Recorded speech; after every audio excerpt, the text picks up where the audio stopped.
ওগো আল্লাহ, ওগো মালিক, তুমি ছাড়া তো আমাদের আর কেউ নাই, তুমি ছাড়া তো আমার আর কেউ নাই। আল্লাহ গো, তুমি যদি মাফ না করো কে আমাকে মাফ করবে? তুমি যদি মাফ না করো কে আমাকে মাফ করবে? তুমি যদি আমাকে মাফ করো তাহলে তোমার কোনো দিকে কমবে না, তুমি যদি আমাকে মাফ না করো তোমার কোনো দিকে বাড়বে না। আল্লাহ গো, তুমি আমাকে মাফ করে দাও। সারাটা জীবন অন্যায় কাজ করেছি, সারাটা জীবন নাফরমানি করেছি, আমার কাছে কালেমার দাওয়াত কম আসে নাই, আমার কাছে কালেমার দাওয়াত কম আসে নাই, আমাকে লোকেরা কম বোঝায় নাই। ওগো আল্লাহ, তুমি আমাকে মাফ করে দাও। মাফ না করলে কোথায় যাব, কার কাছে যাব?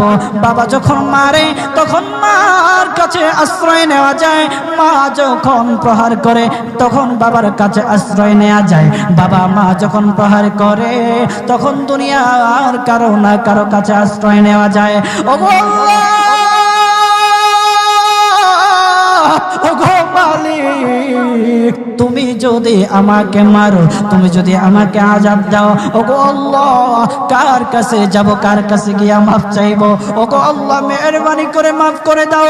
এইরকম কান্না করতেছে, কান্না করতেছে, চোখের পানি তার এমন ভাবে পড়তেছে, দাড়ি ভিজতেছে, দাড়ি ভিজে জমিনের মধ্যে চোখের পানি পড়তেছে, কান্না করতেছে।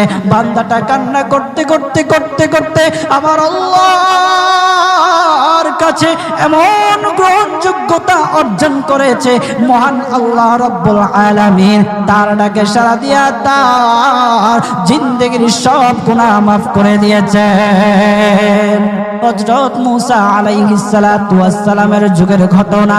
একজন বড় পাপিষ্ট ছিল, জীবনে এমন কোন গুনাহ নাই যে গুনাহ সে করে নাই। তার গুনার প্রতি অতিষ্ঠ হইয়া, মানুষ তার গুনার প্রতি অতিষ্ঠ হইয়া গ্রামের লোকেরা তাকে হাত পা বেঁধে জঙ্গলের মধ্যে ফেলে দিয়ে আসে। জঙ্গলের মধ্যে থাকতে থাকে, কিছুদিন থাকার পর মালাকুল মউত যখন তার সামনে এসে উপস্থিত, এর আগ মুহূর্তে সে বান্দা আল্লাহর কাছে ডেকে ডেকে বলতেছে, ওগো মালিক, তুমি ছাড়া তো আমাদের আর কেউ নাই, তুমি ছাড়া তো আমার আর কেউ নাই। আল্লাহ গো, তুমি যদি মাফ না করো কে আমাকে মাফ করবে? তুমি যদি মাফ না করো কে আমাকে মাফ করবে? তুমি যদি আমাকে মাফ করো তাহলে তোমার কোনো দিকে কমবে না, তুমি যদি আমাকে মাফ না করো তোমার কোনো দিকে বাড়বে না। আল্লাহ গো, তুমি আমাকে মাফ করে দাও। সারাটা জীবন অন্যায় কাজ করেছি, সারাটা জীবন নাফরমানি করেছি, আমার কাছে কালেমার দাওয়াত কম আসে নাই, আমার কাছে কালেমার দাওয়াত কম আসে নাই, আমাকে লোকেরা কম বোঝায় নাই। ওগো আল্লাহ, তুমি আমাকে মাফ করে দাও। মাফ না করলে কোথায় যাব, কার কাছে যাব? বাবা যখন মারে তখন মার কাছে আশ্রয় নেওয়া যায়, মা যখন প্রহার করে তখন বাবার কাছে আশ্রয় নেওয়া যায়, বাবা মা যখন প্রহার করে তখন দুনিয়ার কারো না কারো কাছে আশ্রয় নেওয়া যায়। ওগো আল্লাহ, ওগো মালিক, তুমি যদি আমাকে মারো, তুমি যদি আমাকে আযাব দাও, ওগো আল্লাহ, কার কাছে যাব, কার কাছে গিয়া মাফ চাইবো? ওগো আল্লাহ, মেহেরবানি করে মাফ করে দাও। এইরকম কান্না করতেছে, কান্না করতেছে, চোখের পানি তার এমন ভাবে পড়তেছে, দাড়ি ভিজতেছে, দাড়ি ভিজে জমিনের মধ্যে চোখের পানি পড়তেছে, কান্না করতেছে। বান্দাটা কান্না করতে করতে করতে করতে আমার আল্লাহর কাছে এমন গ্রহণযোগ্যতা অর্জন করেছে, মহান আল্লাহ রাব্বুল আলামিন তার ডাকে সাড়া দিয়া তার জিন্দেগির সব গুনাহ মাফ করে দিয়েছেন। ওই বান্দাটা তাওবা করতে করতে করতে করতে হঠাৎ ইন্তেকাল করে। ইন্তেকাল হওয়ার পরে হযরত মূসা আলাইহিস সালাতু ওয়াস সালামকে মহান আল্লাহ বলে দিতেছে পয়গম্বর মূসা, ও দুস্থ, দেখো অমুক জঙ্গলে আমার একটা পাগলা আশেক, আমার পাগলা একটা আশেক মারা গেছে, ওই আশেকটার জানাজা তুমি পড়াও, দাফন কাফনের ব্যবস্থা করো। ও মূসা, আর তুমি একটা ঘোষণা দিয়ে বলে দাও, একটা ঘোষণা দিয়ে দাও মূসা রে, ও মূসা, তুমি ঘোষণা দিয়ে বলে দাও যে আমার এই বান্দার জানাজার নামাজে অংশগ্রহণ করবে, মহান আল্লাহ তার জীবনের সব গুনাহ মাফ করে দিবে। আল্লাহু আকবার। আরো জোরে বলেন না আল্লাহু আকবার, আরো জোরে বলেন আল্লাহু আকবার। হাত উঠায়া বলেন আল্লাহু আকবার, আল্লাহু আকবার। মুসলমান বাবাজি, গভীর মনোযোগ। হযরতে মূসা আলাইহিস সালাতু ওয়াস সালাম একটা পাহাড়ের উপরে উঠলেন। পাহাড়ের উপরে ওঠার পর তখন ডেকে ডেকে বলতেছে, ও উম্মতেরা রে, আমার উম্মতেরা শোনো,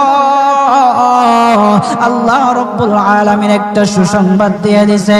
আমার আল্লাহ রাব্বুল আলামিনের একটা আশিক, একটা ওই অমুক জঙ্গলের মধ্যে মারা গেছে, ওই পাগলা আশিকের জানাজার নামাজ অংশগ্রহণ করো। যদি জানাজার নামাজ পড়ো, তখন আমার আল্লাহ তোমাদের জীবনের সব গুনাহগুলি মাফ করে দেবে।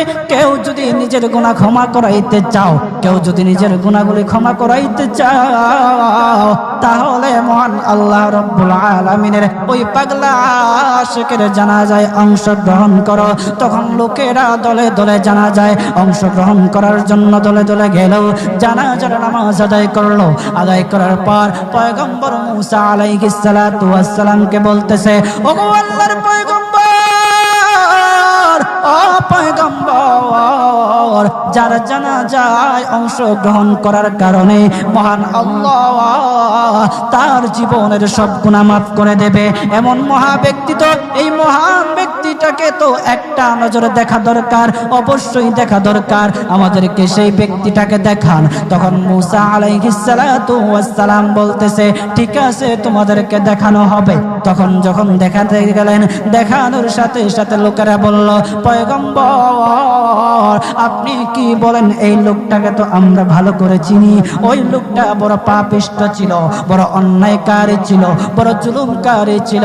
ওগো পয়গম্বর, সমাজে এমন কোন গুনাহ নাই যে সে করে নাই, সমাজে সব গুনাহ করেছে, সমস্ত গুনার সাথে সে জড়িত ছিল, সে জড়িত ছিল। তার গুনার কারণে, তার গুনার কারণে আমরা অতিষ্ঠ হইয়া তার হাত পা বেঁধে আমরা তাকে জঙ্গলের মধ্যে ফেলে দিয়ে আসি। এই পাপিষ্ঠ বান্দা আল্লাহ তাআলার বড় আশিক হতে পারে কিভাবে? আল্লাহ তাআলার পেয়ারা হতে পারে কিভাবে? পয়গম্বর মূসা আলাইহিস সালাতু ওয়াস সালাম আল্লাহর কাছে ডেকে ডেকে বললেন, আল্লাহ, লোকেরা কি বলতেছে আর তুমি কি বলো? ওগো আল্লাহ, এর সমাধান কি? এর সমাধান কি? সমাধানটা তো তুমি দিয়ে দাও। আল্লাহ রাব্বুল আলামিন পয়গম্বর মূসা আলাইহিস সালাতু ওয়াস সালামকে সমাধান দিয়েছে। বলতেছে, ও মূসা, দুষ্ট রে, ও দুষ্ট, তারা যা কথা বলেছে, লোকেরা যে কথা বলেছে সত্য বলেছে, আমি আল্লাহ যা বলেছি তাও সত্য বলেছে। ও পয়গম্বর মূসা, তারা যা বলেছে সত্য বলেছে। ওই বান্দা বড় পাপিষ্ঠ ছিল, ওই বান্দা বড় অন্যায়কারী ছিল, কিন্তু শেষ বয়সে আইসা তার হাত পা যখন বেঁধে, তার হাত পা বেঁধে যখন লোকেরা জঙ্গলের মধ্যে ফেলে দিয়ে আসলো, তখন সে আমার কাছে এমন ভাবে কান্নাকাটি করা শুরু করে দিয়েছে, এমন ভাবে তওবা করা শুরু করে দিয়েছে। আমি আল্লাহ তাআলার এত দয়া, আমি আল্লাহ তার ডাকে সাড়া না দিয়ে পারলাম না, তার ডাকে সাড়া দিয়ে দিলাম। ও মূসা, সে তাওবা করার সময় যদি সবার জন্য সে তাওবা করত, যতজন লোকরা বেঁচে আছে, যতজন উম্মতেরা আছে, যতজন লোকেরা আছে, সমস্ত লোকদের জন্য যদি সে আমার কাছে তাওবা করত, আমি আল্লাহ তার তাওবা মুহূর্তের মধ্যে কবুল করে সমস্ত বান্দাদেরকে মাফ করে দিতাম। সুবহানাল্লাহ জুড়ে বলেন, লিল্লাহি তাকবীর, নারে তাকবীর। কত দয়ার আল্লাহ! একটা বান্দা সারা জীবন গুনাহ করেছে, অন্যায় কাজ করেছে, শেষ বয়সে আইসা শুধু আল্লাহকে ডাকছে, আল্লাহর কাছে মাফ চাইছে। আমার আল্লাহ রব্বুল আলামিন তার পিছন দিকে আর তাকায় নাই, আমার আল্লাহ রব্বুল আলামিন তাকে মাফ করে দিয়েছে। সুবহানাল্লাহ। এখন যদি আপনারা মনে করেন এখন তো ইয়ং আছি, কয়দিন পরে তাওবা টাওবা করে ভালো হয়ে যাবেন, এই সুযোগ আপনি নাও পাইতে পারেন। যাদেরকে বলা হয় যে কিছু লোক আছে আমাদের সমাজে, যদি ওদেরকে বলা হয় যে ভাই দাড়িটা একটু রাখেন না, নামাজটা একটু পড়েন না, একটু বয়স হোক, পোলা মাইয়া বড় হোক, দাড়ি রাইখা দিন, আছে না এরকম? আপনি কি বিশ্বাস করেন আপনার পোলা মাইয়া বড় হইব? সেই সুযোগ আপনি পাবেন? কতটুকু গ্যারান্টি আছে বলেন? বাবার আগে ছেলে চলে যায়, ছেলের আগে বাবা চলে যায়, আবার নাতির আগে দাদাও চলে যায়, আর দাদার আগে নাতিও চলে যায়। ও বাজার, সময় নেই, সময় নেই। গভীর মন দিয়ে একটু চিন্তা করেন, চোখটা বন্ধ করেন। মাঝে মধ্যে আমার এমন উপলব্ধি হয়, চোখটা যখন বন্ধ করে দেই, বন্ধ করে দিয়ে যখন চিন্তায় লাগে, তখন মনে মনে ভাবি, হায় রে, এত কিছু কার জন্য করতেছি? এই মুহূর্তে যদি মালাকুল মউত আমার সামনে আইসা যায়, আমাকে নিয়ে যায়, আমি তো সাদা কাফনের প্যাকেট পেয়ে যাব। এই সম্পদ নেয়ার জন্য, আমার জিনিসপত্র নেয়ার জন্য আমার আত্মীয় স্বজনরা খাড়াখাড়ি করে, আমি কার জন্য কি করতেছি?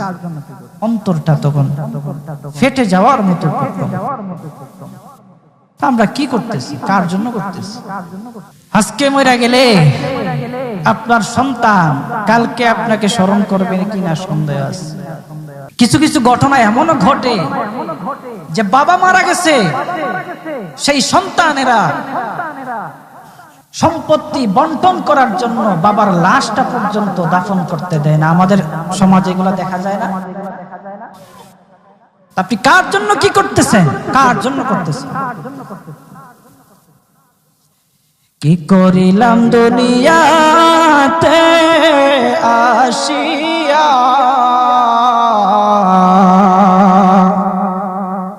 দেখো রে মন চিন্তা করে বসিয়া,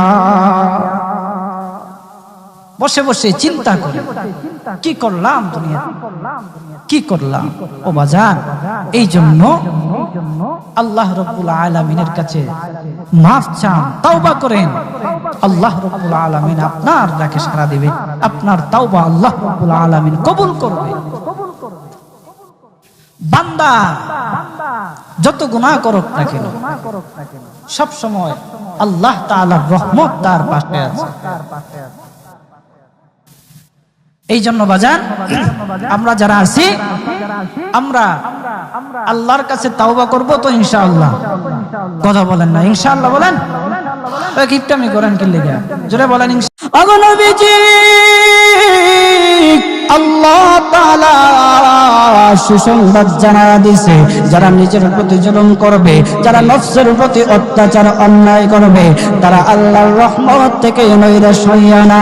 আল্লাহর নবী গো, আপনি তাদেরকে জানায়া দেন, তারা নফসের প্রতি জুলুম করেছে, অন্যায় কাজ করেছে। ও গো আল্লাহর রাসূল, তাদেরকে আপনি জানায়া দেন, মহান আল্লাহ তারা যত বড় অন্যায় কাজ করুক না কেন, যত বড় নাফরমানি কাজ করুক না কেন, মহান আল্লাহ রব্বুল আলামিনের কাছে বান্দা চাইতে দেরি মহান আল্লাহ তাদের ডাকে সাড়া দিতে দেরি না। মুসলমান বাবাজি গভীর মনোযোগ, ও মানিকগঞ্জের মুসলমান ভাইরা, উক্ত আয়াত আল্লাহ রব্বুল আলামিন আমরা যারা পাপিষ্ঠ আছি, আমরা যারা নফসের গোলামি করতে করতে, অন্যায় কাজ করতে করতে যারা নফসের প্রতি জুলুম করেছি, অন্যায় কাজ করেছি, আমাদের মতো যারা গুনাহগার আছে, আল্লাহ আমাদেরকে সান্ত্বনা দেওয়ার জন্য উক্ত আয়াত খানা নাজিল করেছেন। আল্লাহর নবী মুহাম্মদুর রাসূলুল্লাহ সাল্লাল্লাহু আলাইহি ওয়াসাল্লামের কাছে দুইজন ব্যক্তি আসলো, আয়েশা বলতেছে, হাবিব, আমি শুধু সারা জীবন শুধু মদ খেয়েছি, আমি অন্যায় কাজ করেছি, মদ খেয়েছি, সারা জীবন আমি মদের মধ্যবন্ত ছিলাম, ওগো নবীজি আমাকে কি আল্লাহ রাব্বুল আলামিন মাফ করবে? আমাকে কি আল্লাহ রাব্বুল আলামিন মাফ করে দেবে? আরেকজন ব্যক্তি বলতেছে, হাবিব, ওগো সরদার, ওগো আল্লাহর রাসূল, আমি সারাটা জীবন জিনার কাজে কাটাইলাম, নাফরমানি করলাম, অন্যায় কাজ করলাম, হাবিব আল্লাহ রব্বুল আলামিন কি আমাকে মাফ করবে? আল্লাহর রাসূল সাল্লাল্লাহু আলাইহি ওয়াসাল্লাম চোখ বন্ধ করে চিন্তায় পড়ে গেলেন, চোখ বন্ধ করে দিলেন। আল্লাহর নবী মুহাম্মদুর রাসূলুল্লাহ সাল্লাল্লাহু আলাইহি ওয়াসাল্লামের কাছে জিবরাইল আলাইহিস সালাতু ওয়াস সালাম আসলো। আয়েশা বলতেছে, ইয়া রাসূলুল্লাহ, নবী গো, নবীজি, আল্লাহ রব্বুল আলামিনের পক্ষ থেকে আপনি সালাম গ্রহণ করুন। ওগো নবীজি, আপনার কাছে যে দুইজন ব্যক্তি এসেছে, আয়েশা বলতেছে, আল্লাহ কি তাদের দুইজনকে মাফ করবে? ওগো নবীজি শুনে নেন, কুল ইয়া ইবাদিয়াল্লাযীনা আসরাফু আলা আনফুসিহিম লা তাকনাতু মির রাহমাতিল্লাহ ইন্নাল্লাহা ইয়াগফিরুয যুনুবা জামিআ ইন্নাহু হুয়াল গফুরুর রাহিম। ওগো নবীজি, আল্লাহ তাআলা সুসংবাদ জানায়া দিছে, যারা নিজের প্রতি জুলুম করবে, যারা নফসের প্রতি অত্যাচার অন্যায় করবে, তারা আল্লাহর রহমত থেকে নৈরাশ হইয়া না। আল্লাহর নবী গো, আপনি তাদেরকে জানায়া দেন, তারা নফসের প্রতি জুলুম করেছে, অন্যায় কাজ করেছে, ওগো আল্লাহর রাসূল তাদেরকে আপনি জানায়া দেন, মহান আল্লাহ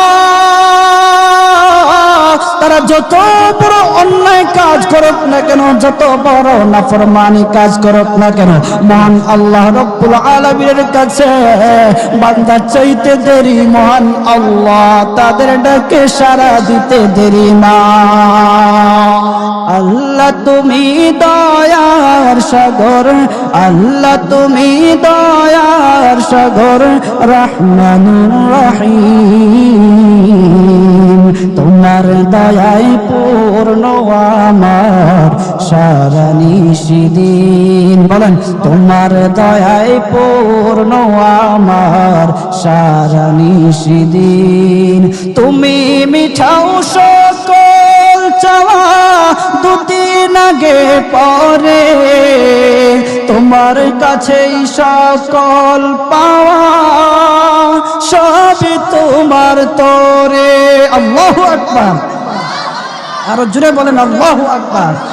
তুমি মিটাও সকল চাওয়া দুদিন আগে পরে, তোমার কাছেই সকল পাওয়া সবই তো তোমার তরে, তোমার পথে চললে সবাই, তোমার পথে চললে সবাই আসবে যে সুদিন। তোমার দয়ায় পূর্ণ আমার সারা নিশিদিন, বলেন তোমার দয়ায় পূর্ণ আমার সারা নিশিদিন। আল্লাহ তুমি দয়ার সাগর, আল্লাহ তুমি দয়ার সাগর, রহমানুর রহিম। তোমার দয়ায় পূর্ণ আমার সারা নিশিদিন, তোমার দয়ায় পূর্ণ আমার সারা নিশিদিন। বলেন মারহাবা।